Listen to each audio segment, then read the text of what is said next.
볼게요.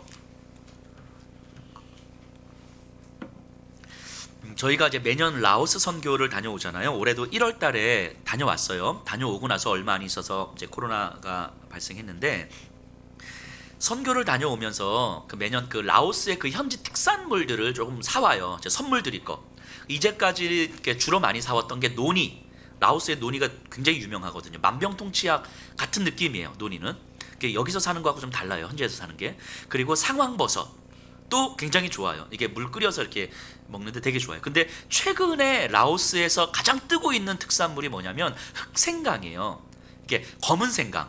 이게 뭐 베트남에서도 나오고 태국에서도 이렇게 흑생강이 나오는데, 이 라오스 흑생강이 최고 품질로 쳐준대요. 그래서 태국 흑생강보다 라오스 흑생강이 훨씬 비싸요. 근데 저희는 이제 현지에 가서 이렇게 직접 또 그 현재 그 시장이나 이런 데서 관광 상품 파는 데서 사는 게 아니기 때문에 1kg에 15,000원 정도에 주고 사요. 그래서 저도 지난번에 갔다 올 때 몇 봉지 사서 이제 선물도 드리고, 또 흑생강 나서 이렇게 물을 끓여 먹기도 하는데요. 근데 사실 저는 잘 안 먹고 이렇게 방치해 놓거든요. 근데 제가 이렇게 성대가 좀 약해서 이렇게 목이 좀 자주 쉬고 그래서 흑생강을 끓인 물이 좋다고 그래서 집에 찾아봤어요. 이렇게 어디 있는지 모를 정도로 이제 방치해 놓은 거죠. 근데 찾아서 요즘 그거 먹고 있거든요. 끓여서. 근데 이게 먹으니까 괜찮은 거예요. 그래서 이거를 그러면 한국에서 살려면 얼마나 할까 알아보는데, 살려니까 1kg에 15만 원 하더라고요. 태국계 한 95,000원, 라오스 흑생강이 한 15만 원 정도, 좀 비싼 데는 25만 원까지 하더라고요. 그때부터 집에 있는 흑생강이 달라 보이기 시작하는 거예요. 이게 집에 그렇게 방치해놨던 흑생강이, 아니 이게 15만 원짜리구나. 그래서 잘 보이는데 모셔놓고, 그리고 예전에는 이렇게 막 그냥 이렇게 한 뭉치 잡아가지고 끓였거든요. 근데 이제는 이제 한 3개씩 이렇게 3개씩 이렇게 끓여서 먹어요. 그러니까 한참 먹을 것 같아요. 사람이 참 얄팍하죠. 이게 아무것도 아닌데 무언가의 가치를 판단하는데, 그 가격이 얼마인지에 따라서 보는 시각이 확 달라지는 거예요. 이게 어찌 보면 인간이 가진 본성 아닐까 싶어요. 이게 저만 그런 건 아니죠. 네. 아마 지난번에 그 라오스 다녀오신 우리 자녀들이나 이렇게 분들은 흑생강 사오셨을 텐데 집에 찾아보세요. 아마 있을 거예요. 그 15만 원짜리입니다. 자, 근데 우리가 사람을 대할 때도 마찬가지인 것 같아요. 사람을 대할 때도 어떤 가치를 기준으로 해서 판단하는 것에 우리는 너무 익숙해져 있는 것 같아요. 또한 우리가 판단하는 가치의 기준은 우리가 살아가는 이 시대 속에서 사회적으로 정해져요. 뭐 외모, 성적, 연봉, 직업, 뭐 등등, 뭐 아파트 평수 뭐 등등.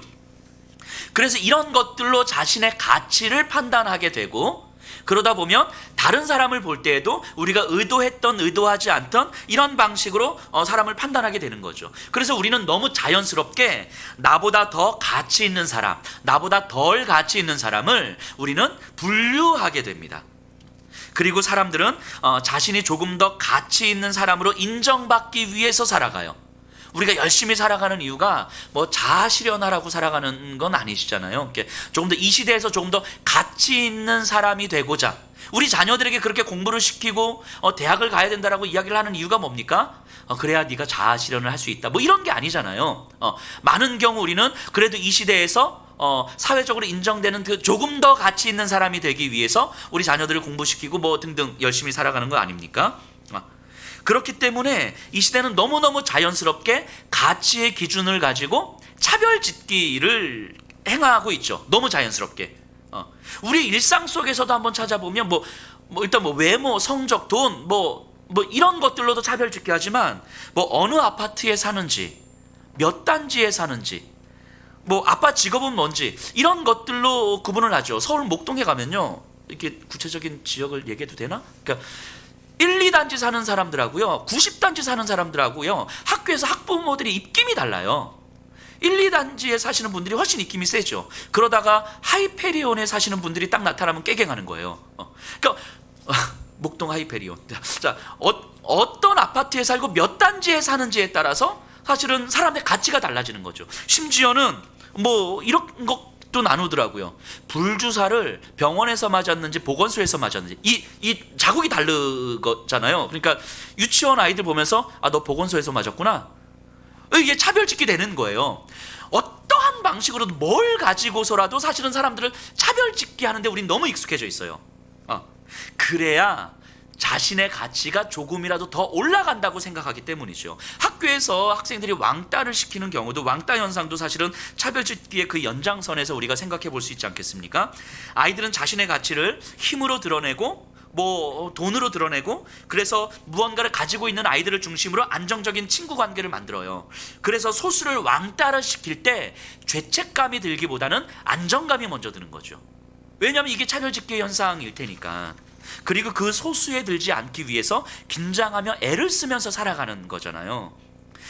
이게 어떤 한 개인의 문제가 아니라 이 시대가 사람을 그렇게 만들어가는 거예요. 점점 더. 그러니까 이게 의도적으로 그렇게 만들어가는 게 아니라 우리 안에 자연스럽게 내면화시키는 거죠. 이런 사회에서는요, 사람을 판단하지 않고 그대로 수용하는 것, 그대로 받아들이는 것은 거의 불가능에 가깝습니다. 온전히 수용하지 못하는 사람이 나빠, 이게 아니고 거의 불가능한 삶의 형태를 이 시대가 만들어간다는 거예요. 나도 거기에 익숙해져 있고 다른 사람들도 거기에 익숙해져 있는 거죠. 그런데 심지어 교회 안에서조차도 이런 차별짓기는 가능하죠. 그래서 주일날 예배 끝나고 집에 들어갔을 때 이제 얘기하는 거예요. 그 집사님 머리부터 발끝까지 한 500만 원 둘렀더라? 이러면서 이런 식의 어떤 차별짓기가 우리에게 가능해지는 거죠. 근데 이런 식의 차별짓기를 넘어서 종교적 차별짓기도 우리에게는 가능해져요. 거룩함이라는 기준으로 종교적으로 조금 더 가치 있는 사람, 덜 가치 있는 사람. 그래서 교회와 잘 어울리는 사람, 교회에는 잘 어울릴 것 같지 않은 사람이 있다고 우리는 생각하기도 해요. 이게 우리가 의지적으로 생각하는 게 아니라 무의식적으로 우리 안에 이런 것들이 스며들어 있는 거죠.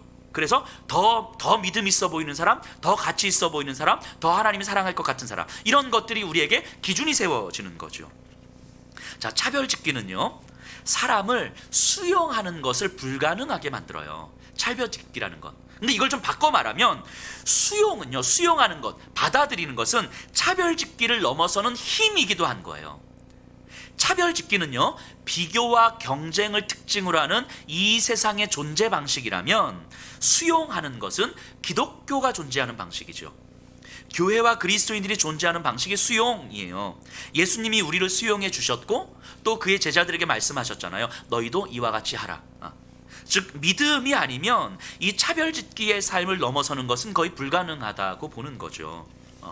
실제로 우리의 무의식 속에 자연스럽게 자리 잡고 있는 차별짓기의 모습들은 이 믿음의 문제가 아니면 넘어서기가 힘듭니다. 오늘 본문을 통해서도 우리는 이와 같은 사실을 좀 볼 수 있을 것 같아요. 자, 36절 보세요. 한 바리새인이 예수께 자기와 함께 잡수시기를 청하니 이에 바리새인의 집에 들어가 앉으셨을 때에, 자, 바리새인 한 사람이 예수님을 초대했습니다. 식사 초대했어요. 예수님은 바리새인의 집에 들어가서 식사하기 위해서 앉으셨어요. 예수님은 죄인들과도 식사하시지만 바리새인들하고도 식사하시죠. 그게 누구든, 가난한 자든 부한 자든 예수님은 그게 누구든 그대로 만나 주시잖아요. 그런데 여기서 앉으셨다는 말은 그냥 이렇게 앉았다라는 의미가 아니에요. 이렇게 비스듬히 누웠다라는 표현이거든요. 이 앉으셨다는 말은 그러니까 왼팔로 자신의 몸을 지탱하고 발은 식탁으로부터 먼 곳으로 이제 식탁의 반대편으로 뻗고 오른손으로 식탁에서 이제 식사를 하는 거예요. 이런 자세. 왜냐하면 유대인들에게 있어서 특히 정결 의식, 좀 이렇게 공식적인 만찬 같은 데서는 발은 인간의 몸에서 가장 더러운 곳이기 때문에 식탁으로부터 가장 먼 곳에 위치하게 하는 거예요. 그 발을 식탁으로부터 가장 먼 곳에 위치하기 위해서 가장 좋은 자세가 이게 비스듬히 이렇게 앉는 자세인 거죠. 그러니까 이거는 그냥 밥을 먹는 자세가 아니라 유대인들의 공식 만찬에서 식사를 하는 예의, 법도 이런 거예요. 그러니까 예수님이 그렇게 앉으셨다라는 표현을 쓰거든요. 그러니까 바리새인이 예수님을 초청해서 지금 식사를 하는 자리는 공식적인 만찬이라는 의미예요. 그냥 편안한 사람들끼리 모여서 그냥 앉아서 이렇게 먹는 이게 아니라 공식적인 만찬, 유대인의 법도를 지키고 율법의 정결 내식에 따르는 식사라는 의미예요. 지금 이 자리는요. 심지어는 이 호스트가 누구냐면 바리새인이잖아요. 율법의 정통에 있는 사람. 그러니까 율법의 정결례에 따라서 지금 식사가 진행되고 있는 거죠. 그런데 이 상황에서 누가는 여기 이제 하나의 반전을 던집니다. 37절 38절이에요.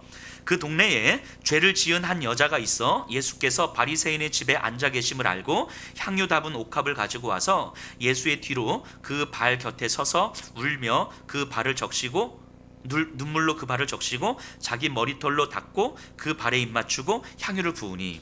자, 동네에 죄인이라 알려진 여인을 소개하는데 이 헬라어 성경으로 보면 이 37절이 어떻게 소개가 되냐면, 보라 이 여인을, 죄인이라고 알려진 이 여인을, 문장이 이렇게 시작이 돼요.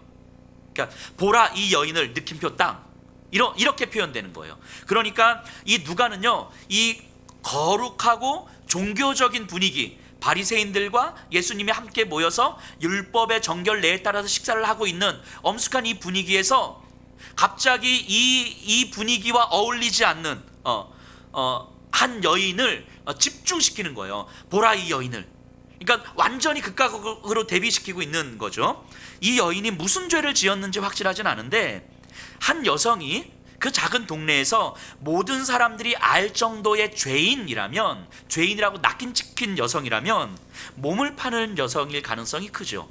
남자라면 아마 셀이나 로마에 부역하는 사람일 수 있겠지만, 사회활동이 제한된 여성이라면 몸을 팔아서 생계를 지탱하는 삶이었을 거예요. 이 여성은 남자에게 버림받아서 몸을 팔게 되었든지, 가난했기 때문에 부모가 딸을 팔아서 넘겼든지, 이 여인은 어떤 보호자도 없이 스스로 생존했어야 됐고, 여인으로서 할 수 있는 일은 몸을 파는 일밖에 없었을 거예요.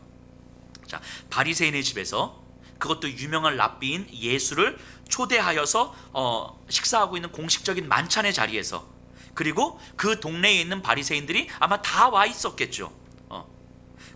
그 집, 거기에 모인 사람들, 그 분위기와는 전혀 어울릴 수 없는 몸을 파는 한 여인을 지금 누가는 집중하고 있는 거예요. 초대받지 않는 손님이고 또 초대할 수도 없는 손님이었죠. 자, 바리새인의 집은 열린 공간이었어요. 그 공식적인 만찬을 한다는 건 그냥 소수의 몇몇 사람들만 오는 것이 아니라 식사를 같이 하는 식탁 주변에 있는 메인 주요한 사람들과, 그리고 이 사람들을 보기 위해서, 즉 예수의 말씀을 듣고 예수를 보기 위해서 온 동네 사람들도 같이 있었을 거예요. 근데 이 동네 사람들은 뭐 뜰에 서 있든가 한 벽면에 이렇게 서 있든가 하는 거고, 이 식탁 주변에는 바리새인들과 예수님이 같이 모여 있는 거죠. 이런 장면을 좀 상상하시면 돼요. 그러니까 이 여인도 아마 뜰이나 아니면 한쪽 벽면에 서서 사람들 틈에서, 이제 구석진 틈에서 예수님을 아마 보고 있었을 거예요. 이 여인은 향유 담은 옥합을 가져왔는데, 이 옥합은 큰 항아리라기보다는 이 여성들이 그때 당시에는 목에 많이 걸고 다녔어요, 항아리를. 그러니까 뭐 호리병 비스무리하게 생각하는 요 정도 크기에 목에 걸고 다니는. 근데 이건 매우 비싼, 그럼에도 불구하고 매우 비싼 향유였을 거예요. 이 당시에는요, 이 향유가 주로 어디에 쓰였냐면, 여성들이 결혼할 때 가져가는 결혼 지참금, 그러니까 한 여성이 자신의 전부를 모아서 구입하는 거예요. 그러니까 자신의 전 재산이자 결혼 지참금이죠. 그러면 이 몸을 파는 여인이 향유를 가지고 있었다는 이야기는 어찌 보면 이게 전 재산이기도 하겠지만, 또 비록 몸을 팔며 생존하고 있는 여성이지만 행복한 가정을 꿈꾸고 있었을지도 모르겠어요. 지금은 나에게 그 가정은 먼 이야기일 수 있겠지만, 그래도 언젠가는 나도 행복한 가정을 꿈꿀 수 있겠지 하면서 향유를 계속 모으고 있지 않겠습니까? 그러니까 이 향유는 그녀에게 있어서 전 재산이자 동시에 그녀의 유일한 꿈이었어요. 희망이었죠. 이게 없으면 그녀도 없어지는 그런 것들. 예수께로 다가온 여인은 예수님의 발치, 가장 먼저 접근할 수 있는 곳이 발이었으니까 발치에 섰고 예수님의 발을 보면서 눈물이 쏟아졌고 어쩔 줄 몰라 하면서 머리털로 예수님의 발을 닦았고, 그리고 그 발에 입을 맞추고 가져온 향유를 발에 부었어요. 이 37절 38절 이 두 절에서요, 이 여인의 행위를 묘사하면서 동사가 8번이 쓰여져요. 동사가 예수님께서 바리새인의 집에 계신 것을 알았고, 옥합을 가지고 왔고, 발 곁에 섰고, 울었고, 적셨고, 닦았고, 입 맞추었고, 부었어요. 이 여인의 모습을 묘사하면서 동사가 8번을 쓰였다는 이야기는, 누가는요, 이 여인의 모습을 아주 세세하게 묘사하고 매우 강조하고 있는 거예요. 이 여인이 도대체 왜 이런 일을 하고 있는지, 도대체 어떻게 하고 있는지, 사람들은 이 여인을 어떻게 보고 있는지, 예수님은 이 여인을 어떻게 보고 있을 것인지, 이 여인에게 지금 집중하고 있는 거라고요. 당시 모인 사람들에게는 그런데 이 여인의 모습은 매우 충격적이지 않았겠습니까? 종교적인 거룩함과 어울리지 않는 몸을 파는 여인의 이 헌신. 근데 어찌 보면 이 사람들은, 바리새인들은 이렇게 생각했을지도 모르겠어요. 지금 이 여인은 지금 굉장히 무례한 행동을 하고 있을지도 모르겠어요. 손님에게 무례하게 구는 것은 주인에게 무례하게 구는 것일 텐데 예수님께 허락도 받지 않고 뭔가를 막 행위를 하고 있는 거잖아요. 물론 이 여인의 어떤 행동은 슬픔과 감사와 사랑의 입맞춤이었어요. 나중에 보겠지만 예수님도 그렇게 받아들이셨어요. 그런데 그 당시에 모여있는 사람들은 이 여인의 모습을 어떻게 봤을까? 슬픔, 감사, 사랑의 행위로 봤겠습니까? 저는 그렇게 보지 않았을 것 같아요. 상상해 보세요. 이 장면을. 이 지역에서 누구나 다 알아요. 저 여인은 몸을 파는 여인이에요. 몸을 파는 여인이 머리를 풀어헤치고, 이 시대의 여인들이 머리를 풀어헤치고 다니는 건 흔치 않은 일이잖아요. 머리를 풀어헤치고 예수님의 발을 만지고 자신의 머리로 예수님의 발을 문지르고 기름을 붓는 건 어찌 보면 일종의 어떤 성적인 행위로 봤을 수도 있겠죠. 사람들은 경악했을 것이고 바리새인들은 분노를 금치 못했을 거예요. 심지어는 저런 여자의 봉사를 아무렇지도 않게 내버려 두고 있는 예수를 경멸했을 거예요. 이게 이 상황의 분위기였겠죠. 39절 보세요. 예수를 청한 바리새인이 그것을 보고 마음에 이르되 이 사람이 만일 선지자라면 자기를 만지는 이 여자가 누구며 또 어떠한 자 곧 죄인인 줄 알았으리라 하거늘. 자, 바리새인의 이름은 시몬인데 이 시몬은 속으로 생각하기를 예수가 선지자라면 저 여인이 얼마나 큰 죄인인지를 알았을 것이고 그러면 호통을 치면서 쫓아내야죠. 저 몸을 파는 여인이, 저 큰 죄인이 감히 이 식탁의 공식적인 만찬의 자리에, 율법의 정결에 따르는 만찬의 자리에 와서 그것도 허락도 받지 않고 예수님의 발을 막 만져, 이거 쫓아내야 되는 거죠.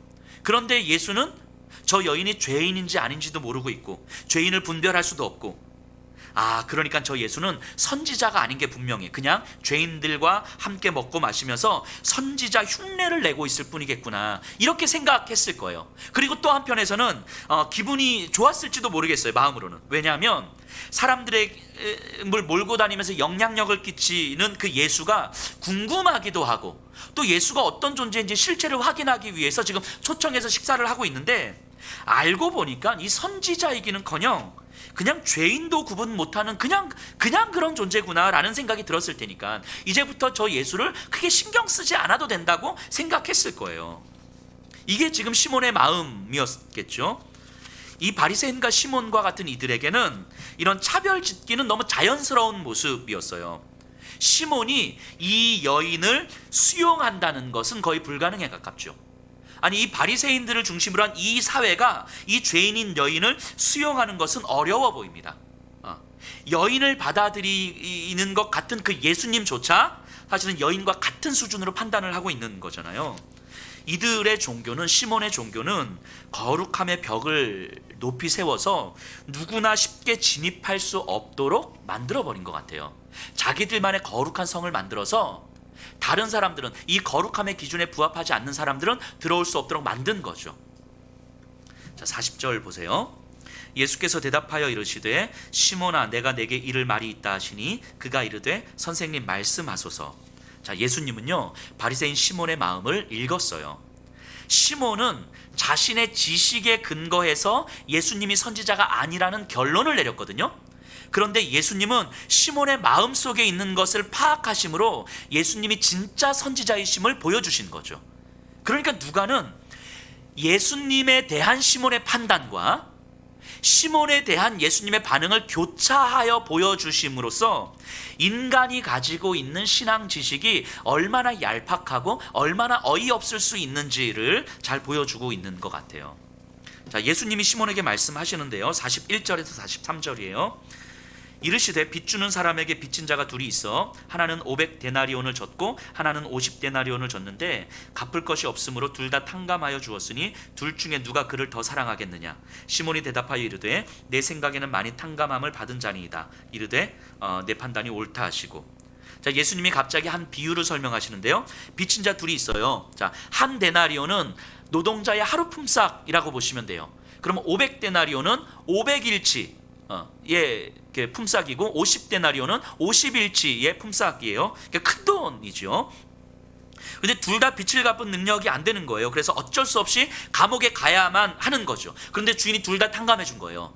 자, 누가 더 주인을 사랑하겠느냐라고 이제 질문을 하시는 거죠. 이때 시몬이 뭐라고 대답하냐면 많이 탕감을 받은 자가 더 사랑합니다라고 이야기하는 거예요. 시몬은 지금 아무 생각 없이 이 비유에 대한 대답을 하고 있는 건데, 예수님이 이 비유를 말씀하신 이유는 이 빚은 죄를 의미하는 거죠. 예수님은 빚을 탕감했다라고 하는 것은 죄를 용서했다라는 의미를 갖는 거예요. 예수님은 그 의미를 담아서 이 비유를 이야기하지만 시몬은 그냥 그 비유에 대한 대답을 하고 있는 거예요. 자, 그럼 한번 생각해 보세요. 자, 주인의 입장에서 보면요, 500데나리온이든 50데나리온이든 못 갚으면 감옥에 가는 거예요. 자, 빚진 자 입장에서도 그게 얼마든 못 갚으면 그냥 감옥에 가는 거예요. 자, 죄가 얼마나 크든 주님 입장에서는 똑같아요. 죄를 용서받지 못하면 감옥에 가는 거예요. 죄의 크기는 중요하지 않습니다. 주님 앞에서 죄는 다 똑같으니까. 죄인 입장에서도 마찬가지잖아요. 용서 못 받으면 결국 감옥 가는 거예요. 내가 용서받았다는 사실이 중요한 거지, 내가 얼마나 큰 죄를 용서받고 얼마나 작은 죄를 용서받았는지 이건 중요한 게 아니에요. 그런데 용서를 받은 후에 내 죄를 다시 생각해 보니까, 내가 이전에 생각했던 것과 비교할 수 없이 내 죄는 내가 스스로 도저히 갚을 수 없는, 평생을 노력해도 갚을 수 없는 어마어마한 죄라는 사실이 깨달아지는 거예요. 용서를 받을 때는 내 죄가 크냐 작냐가 중요한 게 아니거든요. 내 죄가 용서받았다는 게 중요한 거죠. 하지만 용서받고 나서 신앙생활을 하면서 내 죄를 다시 보니까 내가 이미 용서받은 죄가 내가 생각했던 것보다 훨씬 크고 상상할 수 없이 어마어마한 죄들을 하는 거예요. 예수님을 믿는다는 것은요, 내가 어떠한 노력으로도 갚을 수 없는 그 죄인이라는 사실이 깨달아지면서 시작되는 거잖아요. 내 죄가 내 노력으로 해결될 수 없다는 사실이 깨달아지면서 시작되는 거잖아요. 예수를 믿는다는 것은.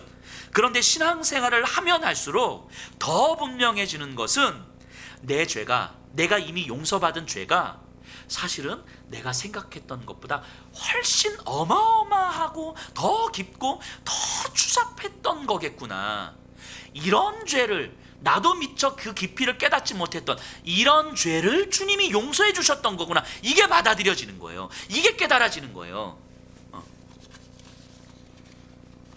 그래서 시간이 가면 갈수록, 내가 예수님을 믿지만 시간이 가면 갈수록 하나님의 아들 예수님이 이 땅에 오실 수밖에 없었던 거구나. 왜냐하면 예수님이 아니면 이런 끔찍하고도 어마어마한 죄를 감히 누가 건들 수나 있겠어요. 감히 누가 감당할 수 있었겠냔 말이죠.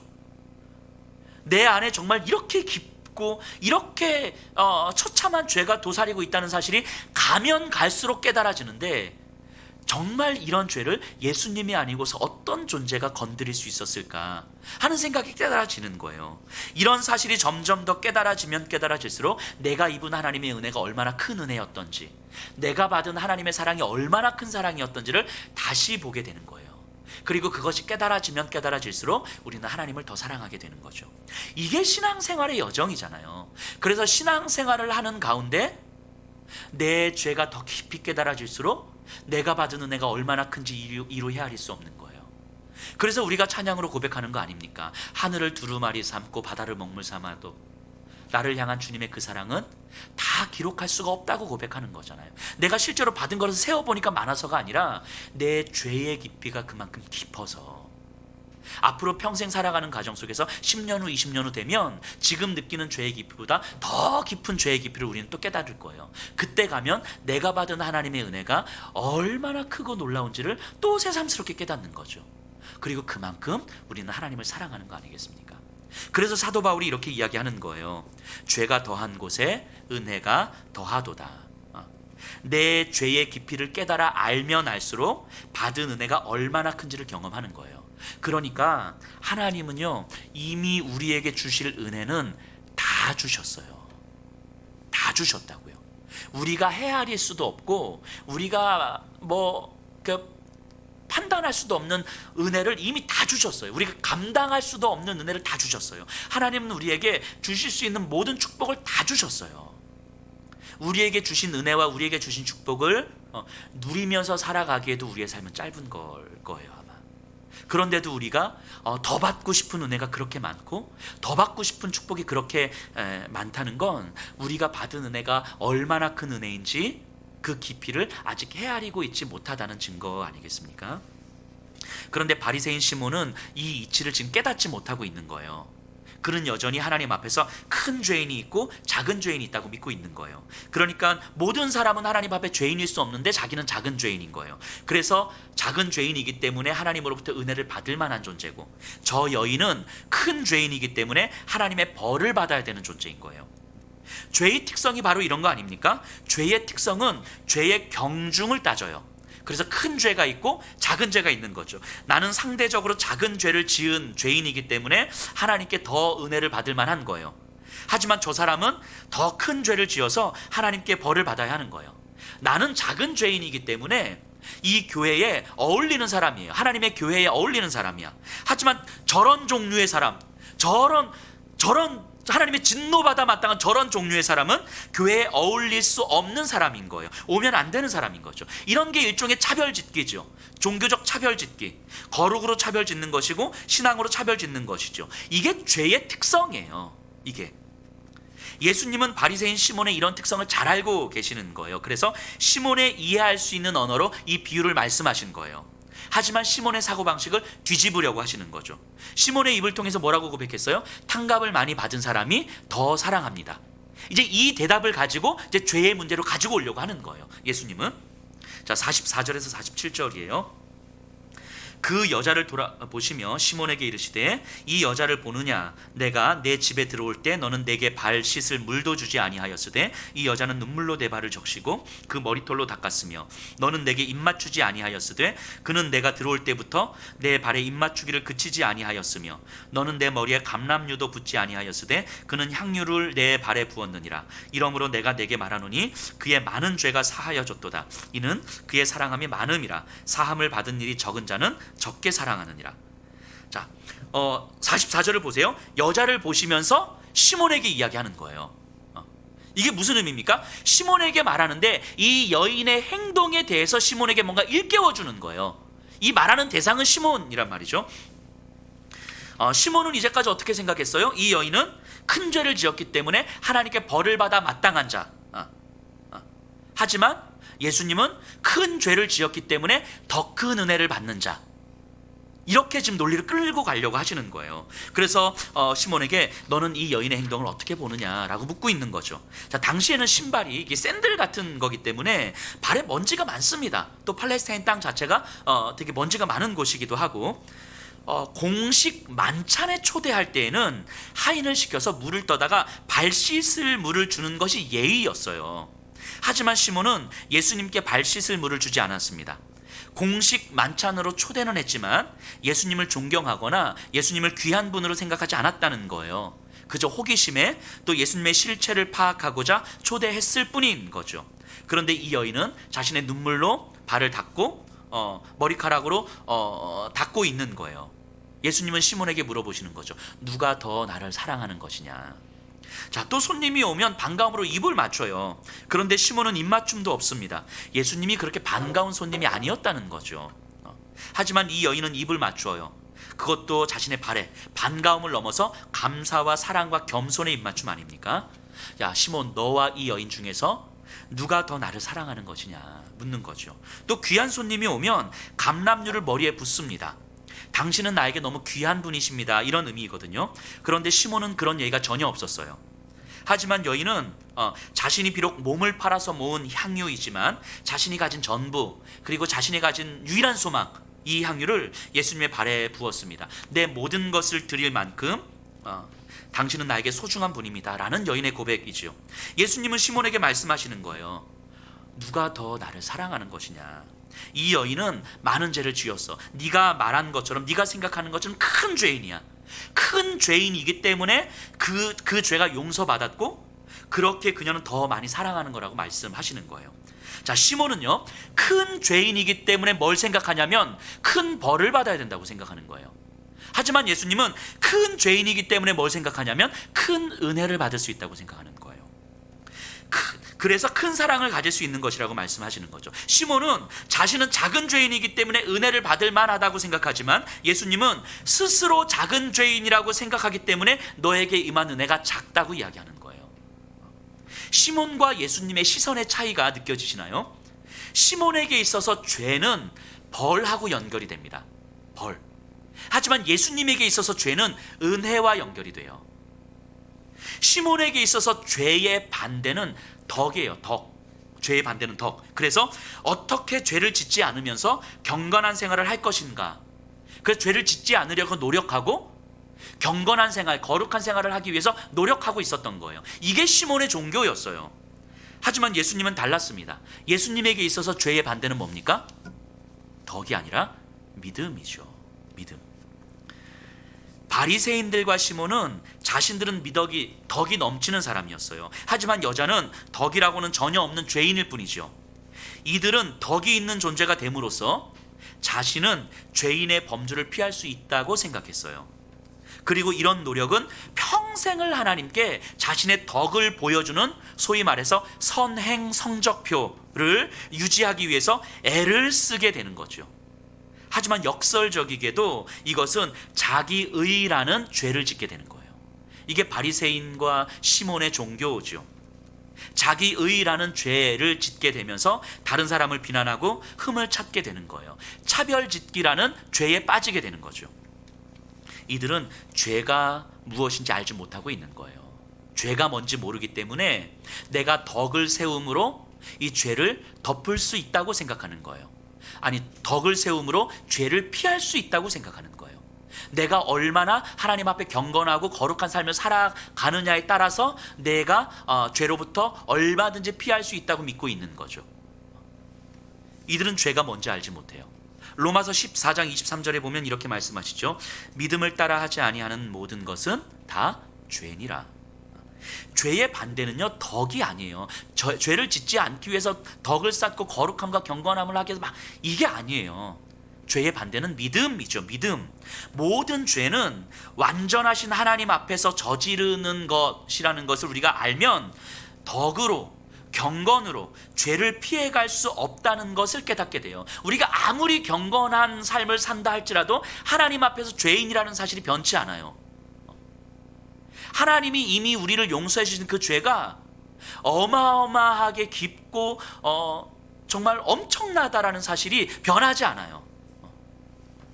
그래서 종교적이라고 하는 것은 바리새인 시몬이 보여주는 것처럼 그런 종교적이라고 하는 것은 종종 사람의 깊은 곳에 잠복해 있는 이 죄를 가릴 수 있는 큰 덮개로 작용하기도 하는 것 같아요.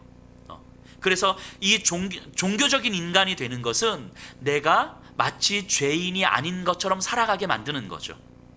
내가 죄인이 아닌 것처럼 거룩한 존재인 것처럼 스스로 착각하게 만드는 거죠. 그랬을 때 그 모습은 차별짓기로 나타나게 되죠. 예수님의 비유와 시몬에 대한 말씀은 큰 죄인이든 작은 죄인이든 예수님은 모든 종류의 죄인을 사랑하신다는 거예요. 바리새인들도 사랑하시고 몸 파는 여인도 사랑하신다는 거예요. 바리새인의 죄도 사실은 예수님 앞에는 그들의 힘으로는 갚을 수 없는 어마어마한 죄였고, 몸 파는 여인의 죄도 사실은 어마어마한 죄였던 거예요. 그 모든 자들을 사랑하신다는 거예요. 이게 은혜죠. 이게. 하지만 문제는 뭐냐면 스스로 의롭다 여기는 의로운 죄인들은 회개하기가 매우 어렵다는 거예요. 또한 하나님의 은혜를 발견하고 은혜 안에서 자라며 은혜롭게 살아가기가 어려운 거예요. 시몬은 스스로 은혜 받을 만하다고 생각하지만 사실은 시몬이 생각하는 은혜는 은혜가 아니죠. 하나님이 주신 은혜가 무엇인지 모르고 있는 거예요. 우리 안에 우리의 능력으로 평생을 갚아도 도저히 갚을 수 없는 그 죄의 깊이를 용서해 주신 것이 바로 하나님의 은혜고, 그 은혜 아래 있는 나를 보면서 내가 받은 은혜를 다 헤아릴 수도 없어서 그 은혜 아래에서 살아갈 수 있는 것 자체가 자유함이며 감사함이며 정말 하나님을 사랑할 수밖에 없는 근거라고 고백하는 것인데, 이 바리새인 시몬은 그게 없는 거예요. 내 경건과 거룩으로 말미암아 나는 은혜 받을 만한 존재라고 여길 때 이 은혜는 사실은 은혜가 아닌 거죠. 지금 이 바리새인들과 시몬을 중심으로 하는 이 종교적인 사람들을 보세요. 이들은요, 차별 짓기에 익숙한 사람들이에요. 그래서 사람을 수용하는 것이 힘듭니다. 이 사람들은 내가 받아들일 수 없는 사람들, 내 거룩의 기준으로는 받아들일 수 없는 사람들이 있기 때문인 거죠. 지금 이 예수님과 시몬, 여인을 둘러싼 이 분위기가 느껴지십니까? 이 장면이 머릿속에 들어오셔야 돼요. 그래서 어떤 상황인지, 예수님이 뭘 말씀하고 싶으신지 이 분위기가 느껴지셔야 돼요. 느껴지십니까? 자, 그렇다면 여기까지의 장면을 이제는 여인의 입장에서 한번 조명해 볼까 해요. 여인의 입장에서. 그래서 예수님을 바라보는 여인의 마음이 어떤지, 이 시몬의 마음과 여인의 마음이 어떻게 다른지를 다시 한번 조명해 보려고 해요. 근데 이 부분을, 이 여인의 입장에서 조명하려고 하는 부분을 제가 원래 이렇게 설교를 준비하면서 1인칭 내러티브로 준비하려고 했거든요. 그러니까 1인칭 내러티브라는 건 뭐냐면 제가 여인이 되는 거예요. 그래서 여인의 연기를 하는 거죠. 그래서 아니, 저 예수님이 막 이러면서 이렇게 연기를 하는데, 아무리 연습을 좀 해봤거든요. 그래서 생각을 해봐도 이 내용 전달되기보다는 성도님이 웃길 것 같아서 그래서 제가 1인칭 내러티브는 포기했고 3인칭 전지적 작가의 시점에서 이 여인의 마음을 한번 조명해 보려고 해요. 자, 여인을 생각해 보세요. 그리고 지금부터 여러분들이 이 여인이 되시는 거예요. 이 시대 이 여인의 입장이 되셔서 이 여인의 생각과 여인의 마음과 여인의 시선들을 좀 따라오셔야 돼요. 평생을 사회적 경멸 속에서 이 여인은 살아왔어요. 사람들의 시선과 경멸 어린 어떤 눈빛들은 익숙해질 법도 한데 여전히 위축시키고 여전히 자신을 가치 없는 존재로 계속 만들었어요. 그래서 이 여인은 주변에 바라보는 모든 사람들, 특히 바리새인들과 같은 사람은 매우 가치 있는 사람들, 하나님이 사랑하는 사람들, 나 같은 존재는 매우 가치 없는 사람, 하나님이 사랑하지 않는 사람이라고 여기면서 살아왔어요. 누구도 자신을 따뜻하게 여겨지지 않고 받아들이지 않고 수용하지 않는 삶을 살아왔어요. 그런데 어느 날 예수님의 말씀을 듣게 됩니다. 누가복음엔 나오지 않지만 다른 복음서에서는 이 사건 좀 전에 예수님이 이렇게 말씀하시죠. 수고하고 무거운 짐진 자들아 다 내게로 오라. 내가 너희를 쉬게 하리라. 이 말씀을 듣는데 이 여인은 아마도 그 마음에 충격을 받았을 거예요. 아, 나한테도 쉴 곳이 있는 건가? 나의 이 비참함과 몸을 팔고 있는 이 큰 죄, 이 죄도 받아주시겠다고 말씀하시는 건가? 그래서 자신의 죄를 이야기하고 고백하는데 예수님이 그 얘기를 다 들으시는 거예요. 다 받아주신 거예요.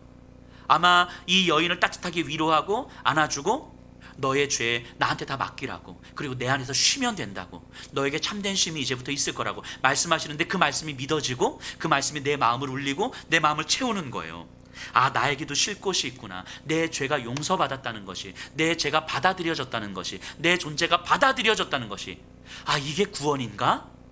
이러면서 그 예수님 앞에서 난생 처음 경험해보는 그 감격을 경험했을 거예요. 그러다 어느 날 예수님이 바리새인 시몬이라고 하는 사람의 집에서 식사를 한다는 것, 공식 만찬에 초대받았다는 사실을 알게 됩니다.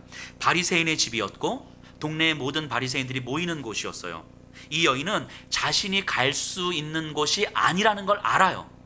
그럼에도 불구하고 예수님이 그곳에 계시다는 사실을 알기 때문에 가지 않을 수가 없는 거예요. 자신이 갔을 때 얼마나 많은 사람들의 경멸 어린 시선과 눈빛과 그 말과 정말 이런 것들을 당할지 뻔히 보이는데도 불구하고 예수님이 그곳에 계시다는 사실만으로 여인은 가고 싶은 거죠. 그래서 사람들 틈에 몰래 끼어서 예수님의 모습을 지켜보고 있었을 거예요. 가장 귀하다 여기는 향유를 목에 걸고.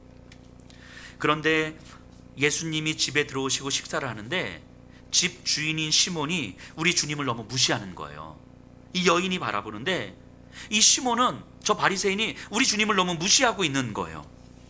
발 씻을 물도 주지 않고 입맞춤에 인사도 하지 않고 감람류를 붓지도 않는 거예요. 저 발에 묻은 먼지가 안 보이나? 예수님의 저 발이 얼마나 더러운지 저 안 보이나? 왜 예수님한테 관심이 없지? 하면서 우리 주님이 이런 대접을 받고 계시다는 것이 이 여인은 막 속상한 거죠. 화가 나기도 하고 속상하기도 하고, 우리 주님이 이런 대접을 받으실 분이 아닌데, 우리 주님이 어떤 분이신데 왜 저 시몬은 우리 주님을 이렇게 소홀히 대하지? 막 속상하기도 하는데 그 안에서 또 여인이 막 죄송하기 시작하는 거예요. 예수님에 대해서 너무 죄송하고 어쩔 줄 몰라 하는 거죠. 그래서 아마도 그 마음이 내 안에서 불일 듯 일어나서 자기도 모르게 그냥 툭 튀어나갔을 거예요, 예수님께. 그래서 예수님의 발치에 서서 무릎 꿇었는데 씻기지 않은 그 먼지가 가득 담겨진 이 더러운 예수님의 발을 보는 순간 이 여인은 자기도 모르게 눈물이 왈칵 쏟아졌을 거예요. 눈물이 왈칵 쏟아지면서 하염없이 흐르는 눈물에 이 여인도 아마 당황했을 거예요. 생각해 보세요. 머리카락으로 눈물을 닦는데 이게 닦여집니까? 안 닦이죠, 당연히. 그런데 지금 아무것도 준비하지 않은 상태에서 그냥 자기도 모르게 툭 튀어나가서 예수님의 이 더러운 발을 보는 순간 눈물이 왈칵 쏟아져 눈물이 막 쏟아지는데 여인도 당황한 거예요, 지금. 그래서 묶고 있던 머리를 막 풀어 헤쳐가지고 머리털로 막 이렇게 예수님의 발을 닦고 있는 거죠. 그런데도 이 흐르는 눈물이 멈추질 않는 거예요.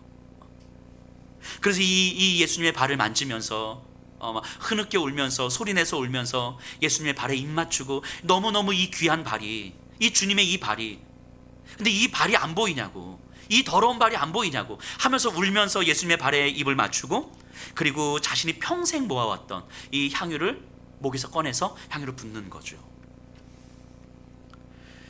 대화하던 모든 사람들이 정지된 채로 그 여인에게 집중됩니다. 경악했을 거예요. 여기저기서 경멸 어린 소리가 들립니다. 저런 더러운 여자가 저거 지금 뭐 하는 거지? 저거 미친 거 아니야? 또 한편에서는 이런 이야기도 들려요. 저 예수는 뭐야? 저 더러운 여자가 자기 발을 만지는데 왜 가만히 있지? 이런 소리가 막 들렸을 거예요. 예수님께도 이 소리가 들렸을 거예요. 여인도 알죠. 자신을 경멸하는 그 사람들의 눈빛, 작은 소리들, 죽일 듯 쏘아붙이는 그 표정들, 그런 것들 때문에 이제까지 두려워하면서 살았어요. 이 여인은 평생 지금까지 그런 사람들의 시선 때문에 두려워하면서 위축되면서 자기 자신이 가치 없는 존재라고, 하나님도 나 같은 건 사랑하지 않는다고 여기면서 살았어요. 그런 시선들 때문에. 그리고 지금도 여전히 두렵고 위축되고 있죠. 사람들이 정말 자기에게 집중되는 모습을 보면서. 그런데 그 두렵고 위축되는 모습에도 불구하고 지금은 예수님이 더 소중한 거예요. 지금 내 눈에 보이는 건 먼지 묻은 예수님의 발뿐인 거예요. 이 더러운 예수님의 발뿐인 거예요. 아무도 관심 갖지 않고, 심지어 이 집주인인 시몬이 관심을 가졌어야 됨에도 불구하고 예수님께 관심도 갖지 않는 저 시몬이 야속하기도 하면서, 그럼에도 불구하고 이 여인의 눈에는 예수님 발밖에 보이지가 않는 거예요. 발을 씻기는 게 더 중요했던 거죠. 눈물로 씻기다가 머리털로 닦다가 이것도 안 돼서 향유를 붓는 거잖아요. 향으로 이 발을 씻겨드리려고 두근대는 마음으로, 두려워하는 마음으로 예수님의 발을 잡고 있었어요. 근데 아마 이 여인에게는 또 한편의 두려움이 있지 않았을까 싶습니다. 사람들의 시선은 참을 수 있겠는데 혹시 예수님이 이러다가 너 그만해라, 너 지금 뭐 하는 거야, 이러시면 어떡하지? 이런 두려움이 있지 않았을까 싶어요. 왜냐하면 이 여인은 이제까지 누군가 단 한 번도 자신을 수용해 준 적이 없고, 자신을 인정해 준 적이 없고, 자신의 행위를 인정해 준 적이 없는 거예요. 예수님이 그러지 않으실 분이라는 건 알지만 이제까지 단 한 번도 경험해 보지 못한 그 수용에 대해서 혹시 예수님도 나한테 그만하라고 하면 어떡하지? 그러면 나는 어떻게 해야 되는 거지? 아마 이 두려운 마음이 있었을지 모르겠습니다. 그런데 예수님은 그저 묵묵히 여인을 지켜만 보고 있는 거예요. 사람들의 그 경멸 어린 시선과 또 예수님을 향한 사람들의 그 무언의 압박이 분명히 있었을 텐데, 그 모든 것을 그냥 다 무시하는 듯이 예수님은 그저 묵묵히 그 여인을 바라보고 있는 거죠. 승인이었겠죠. 괜찮다, 내가 너의 마음 다 안다, 너 잘못한 거 없다고, 너 잘하고 있는 거라고, 괜찮다고. 여인은 아마 예수님의 발을 만지면서 눈치를 보다가 예수님의 그 따뜻한 시선과 눈이 마주쳤을 때 정말 눈물이 쏟아지는 것을 주체할 수 없었을 거예요. 이제까지 한 번도 경험해보지 못한 그 따뜻함, 온전한 수용, 삶의 모든 상처가 다 녹아버린 듯한 그 위로가 여인의 마음을 덮었을 거예요. 사람들의 시선은 여전히, 적대적 시선은 여전히 나에게 있지만 더 이상 그 시선들이 두렵지 않습니다. 그 시선들에 내가 위축되지 않아요. 주님의 그 따뜻한 시선 앞에 마주하고 있는 지금 자신은 이 적대적 시선들이 이제는 자신을 위축시킬 수 없다라는 사실이 아마 깨달아졌을 거예요. 지금 이 여인의 마음이 느껴지십니까? 그녀를 둘러싼 상황은 여전히 적대적 사람들로 가득했지만 상황을 대하는 태도는 완전히 달라졌어요. 바리새인들은요, 자신들의 거룩함으로 차별짓기를 했지만 예수님에게는 그런 것들이 없었어요. 그저 받아주시고 그저 용서하시고, 그래서 나를 받아들이지 않는 세상으로 인해서 더 이상 내 가치가 달라지지 않는다는 걸 이 여인은 경험했어요. 이걸 조금씩 깨달아가고 있는 거죠. 그리고 이로부터 이 여인 또한 자기 안에 있는 그 차별짓기, 자기 자신을 가치 없다고 여겼던 것, 다른 사람들을 다 가치 있다고 여겼던 것, 이런 자기 안에 있는 차별짓기도 이제는 점점 사라져 갈 거예요. 우리 주님으로 말미암아. 사람의 가치가 세상의 시선, 종교적 전통의 시선으로 매겨지는 것이 아니라는 걸 그녀는 직접 경험했기 때문이죠. 자, 50절 보세요. 예수께서 여자에게 이르시되 내 믿음이 너를 구원하였으니 평안히 가라 하시니라. 자, 평안히 가라는 말씀이 이 여인에게 어떻게 들렸겠습니까? 여인이 평안히 갈 수 있는 곳이 있습니까? 없었어요. 이 여인은 어디를 가든 평안하지 않았어요. 하지만 이제는 어디를 가도 평안히 갈 수 있는 거예요. 이제는 차별이 존재하는 사회지만, 적대적 시선이 존재하는 사회지만, 차별 짓기 때문에 차별의 시선 때문에 내 존재의 가치가 달라지는 것이 아니라는 걸 이 여인은 분명히 경험했기 때문이에요. 그리고 이 신비한 복음, 내가 이해할 수는 없는데 내 안에 받아들여진 이 복음, 나 안에 이런 일이 어떻게 일어난 거지? 라고 했지만 사실은 실제로 내 안에 일어난 이 복음, 이 신비한 복음을 자신과 같은 사람들에게 알려줘야 하지 않았을까요? 예수님은 평안히 가라 라고 말씀하셨을 때 이 여인은 분명히 평안히 갔을 거예요. 평안할 수 있는 곳은 없었지만 이 여인이 가는 곳은 어디든 이제는 평안했을 거예요. 자, 시몬은요, 바리새인 시몬은 예수님의 그 먼지 묻은 발을 보면서도 무시했어요. 아니, 어쩌면 시몬은 예수님의 그 발이 안 보였을 수도 있어요. 왜냐하면 시몬은 예수님께 관심이 없었으니까.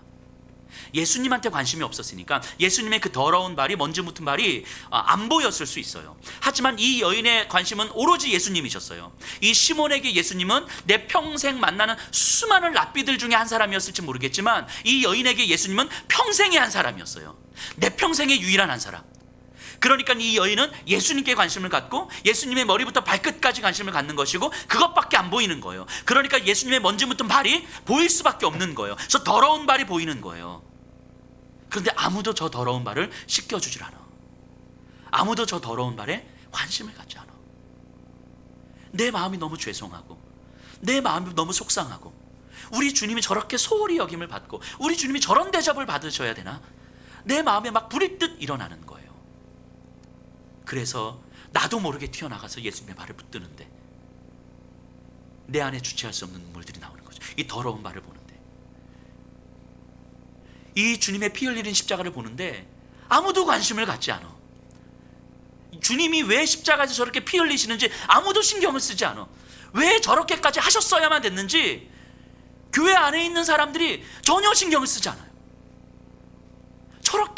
저렇게밖에 하실 수 없었던 하나님의 이유가, 예수님의 이유가 분명히 있는데 그 예수님한테 관심을 갖는 게 아니라, 그래서 그 예수님이 나한테 뭐 주실 건데, 그래서 그 예수님이 나한테 어떤 축복 주실 건데, 그래서 그 예수님이 나한테 어떻게 잘 살게 해주실 건데, 예수님한테 관심이 없는 거죠. 그게 속상한 거예요. 그게 속상하고 그게 주님께 죄송하고, 그냥 그 예수님밖에 안 보이는 거예요. 그 십자가 설리는 예수님밖에 안 보이는 거죠.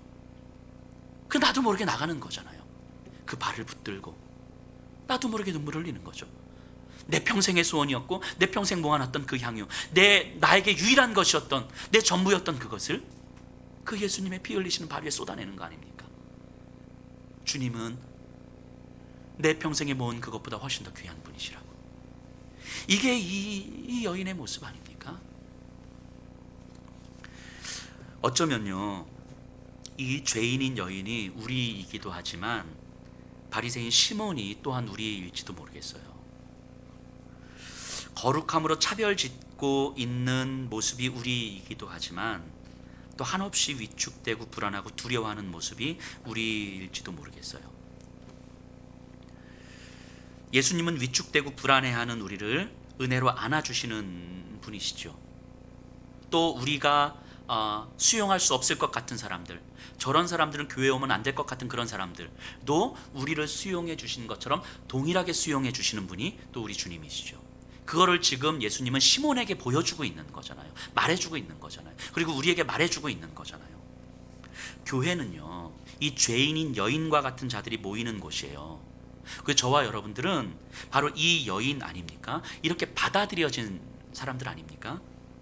그렇기 때문에 교회는 어떠한 사람들이 와도 끌어안을 수 있는 곳이어야 되는 거잖아요. 교회에 어울리지 않는 사람은 없어요.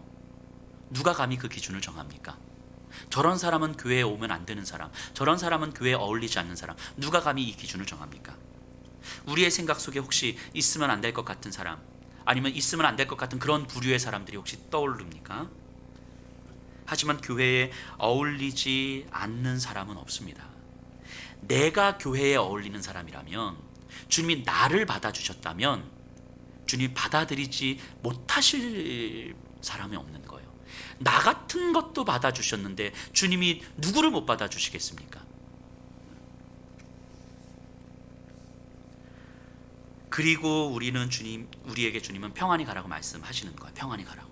우리가 가야 될 이 세상은 여전히 적대적 시선이 있는 세상이고, 여전히 사회적 차별짓기가 있는 세상이고, 비교와 경쟁으로 끊임없이 생존을 위해서 긴장하며 살아가야 되는 시선이고, 그래서 그 속에서 우리도 여전히 더 가치 있는 존재가 되기 위해서 애를 쓰면서 살아야 되고, 그렇게 애를 쓰다 보니까 사실은 하나님을 생각하기보다는 오늘 하루하루 살아가기에 급급한 삶을 살아가는 거예요.